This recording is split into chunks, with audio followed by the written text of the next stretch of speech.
Esta grabación, que es una crónica que pretendemos mostrarle a la juventud de hoy, es para retrotraer el tiempo de los años 1970-73, como recordando un hecho histórico. Eso es lo que pretendemos hacer en esta ocasión. Esta crónica la hemos titulado La semana que cambió la historia de Chile. Esto ocurrió el año 1973. El 4 de septiembre de 1973 nos preparábamos para la gran marcha por la defensa de la democracia en la editora nacional Quimantú.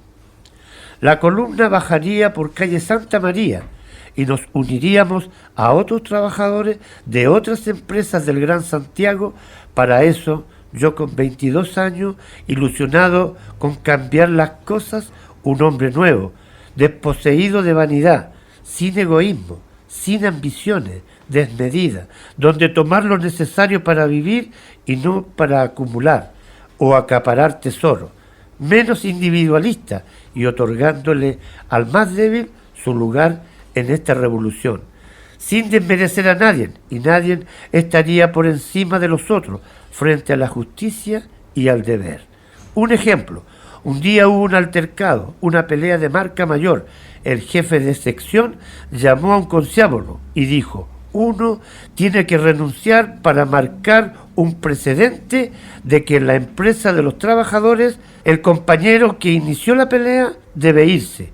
Hubo un silencio que se cortó cuando uno dijo: jefe, ¿puede cambiar la sanción?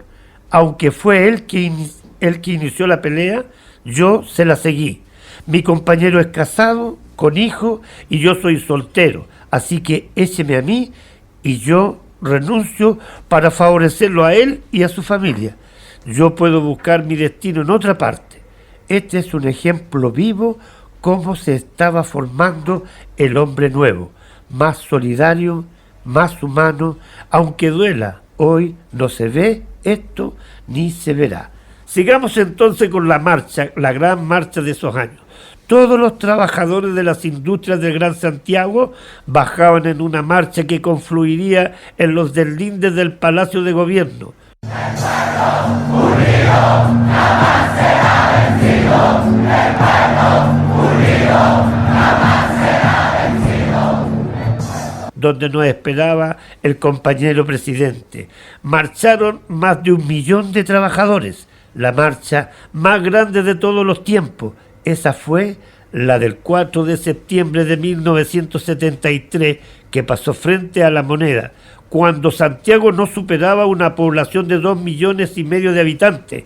Según el parte de Carabinero, esa tarde no se quebró ningún vidrio, ningún desmán, ningún arrestado, ninguna bomba molotov, ninguna persona herida. Todo esto fue un respaldo al gobierno de ese entonces para la revolución que se estaba haciendo con vino tinto y empanada, distinguiéndose de otras revoluciones armadas en el mundo, la vía chilena al socialismo en democracia, ganando en las urnas con el voto de la mayoría y a seguir el destino que nos proponía por mandato de la ciudadanía. Era la conciencia del ciudadano que estaba mostrando sus frutos, dándole al gobierno un fuerte respaldo a su gestión, que era la revolución con vino tinto y empanadas, distinguiéndose de otras revoluciones armadas en el mundo, la vía chilena al socialismo en democracia, ganando en las urnas con los votos de la mayoría y a seguir el destino que nos proponía por mandato de la ciudadanía. Una revolución única, sin las armas, solo con el voto. Esa era la vía chilena al socialismo. Como el enfrentamiento de la ciudadanía estaba muy caliente y muy revuelto, no se encontraban las cosas más simples, como el pan, los pollos, la carne. Había que conseguirlo en el comercio clandestino o hacer tremendas colas o filas. Allende llegó a la presidencia con un 34% de los votos.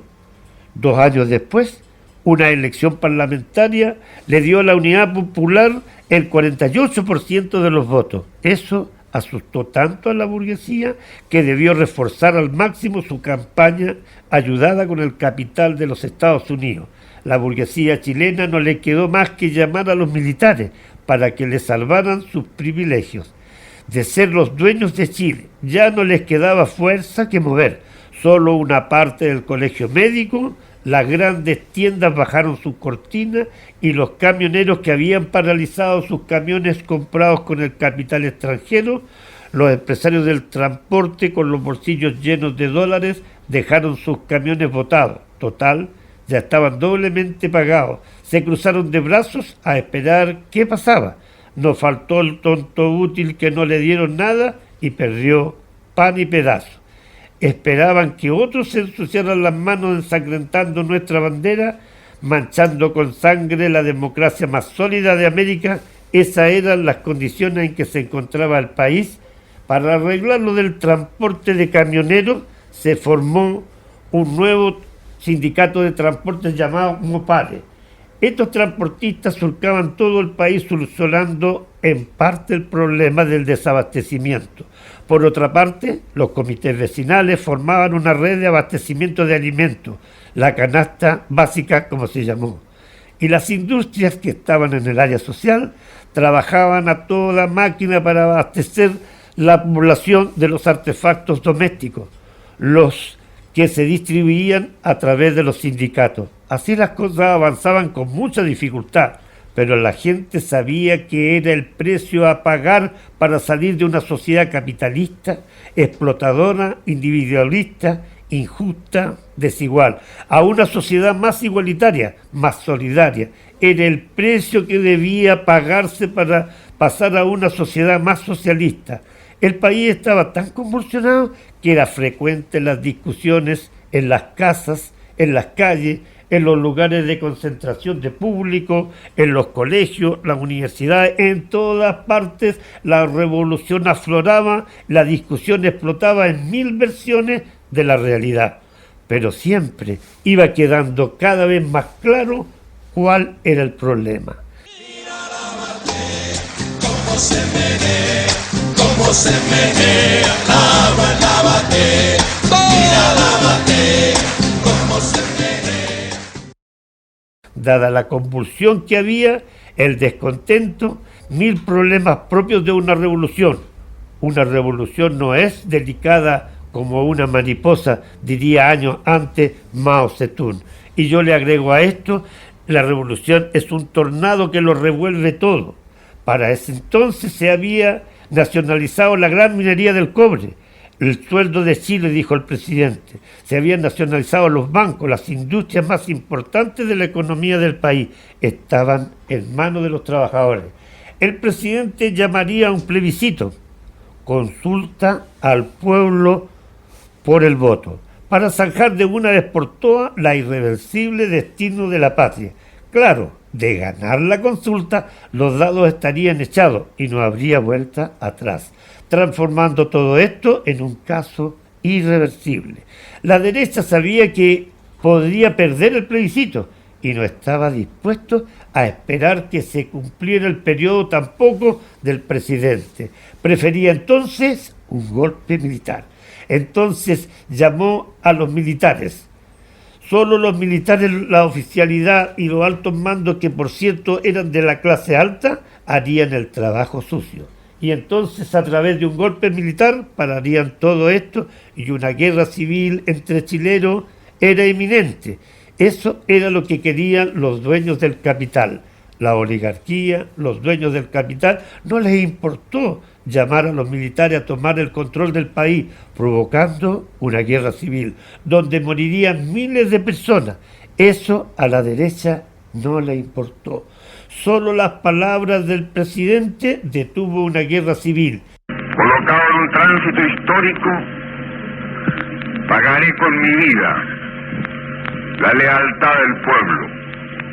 Desde La Moneda llamaba al pueblo a quedarse en sus casas en ese mismo día y hora en que estaba siendo bombardeada La Moneda. Y mucho más temprano que tarde, de nuevo, abrirán las grandes alamedas por donde pase don Benigno para construir una sociedad mejor. ¡Viva Chile! ¡Viva el pueblo! ¡Vivan los trabajadores!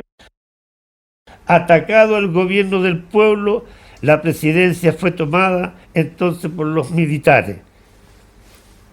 El gobierno, con sus palabras y su discurso, llamaba a no exponerse. Con su famoso discurso, pagaré con mi vida. Llamaba a no exponerse a ser acribillada con un costo social de miles de personas asesinadas, otras torturadas, hechas desaparecer, cosa que a la derecha no le importó. Fue bombardeada la presidencia con el presidente adentro, tomado el Palacio de Gobierno por los militares. Eso ocurría el 11 de septiembre de 1973. Al par de días de este macabro hecho, los productos que tanta falta hacían, el desvelo por conseguir los alimentos básicos, aparecían como por arte de magia.